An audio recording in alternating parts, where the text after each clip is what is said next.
Hello, my name is Arabella Steinbacher. I'm a violinist, classical violinist, and I started to play the violin when I was 3. I mean, I don't remember my first violin lesson, but I definitely remember many times when singers came to our house to rehearse with my father, because he was a pianist, he coached singers. My mother was singing. And when I was 3 years old, my parents gave me a little violin. They thought it would be good for me to have something to do during the day, because I was running around like crazy all the time.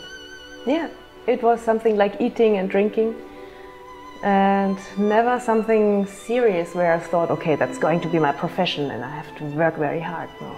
I mean, later on, of course, I realized I have to practice, but it was never forced.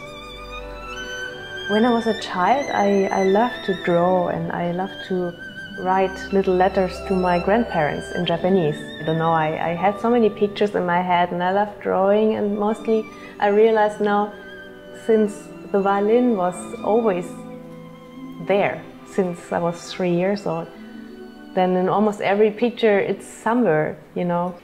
When I was 5 years old, I painted myself in a concert dress with many people listening to my playing, and obviously I already had this kind of vision, you know, as a little child, that's actually what I would love to do in my life. It's funny to see it now, because there's a picture which shows quite clearly how my day was, you know, as a child. So there's written in Japanese, asa means in the morning, and there's my mom with me. I'm with the violin and she's practicing with me. But the faces are happy, so it's not like this kind of, you know, you have to practice. And then there's written yugata, meaning evening. So in the evening I have my little, you know, play balloon with me, and my father playing with me, you know, like just having fun. And so in the morning I had to practice, in the evening I could have fun. So that was basically my schedule as a child already.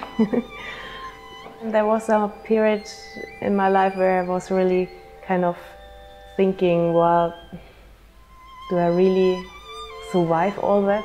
You know, the pressure from outside. But then I just kept on playing, and I must say I always got the energy from the music, and mainly from my parents and from my teacher, Anna Chumachenko. I always loved making music, so that was never the problem. So I just kept on doing that. And then, yeah, when I was 18, I had my first big tour with the Brahms Concerto, and after that it really developed very naturally.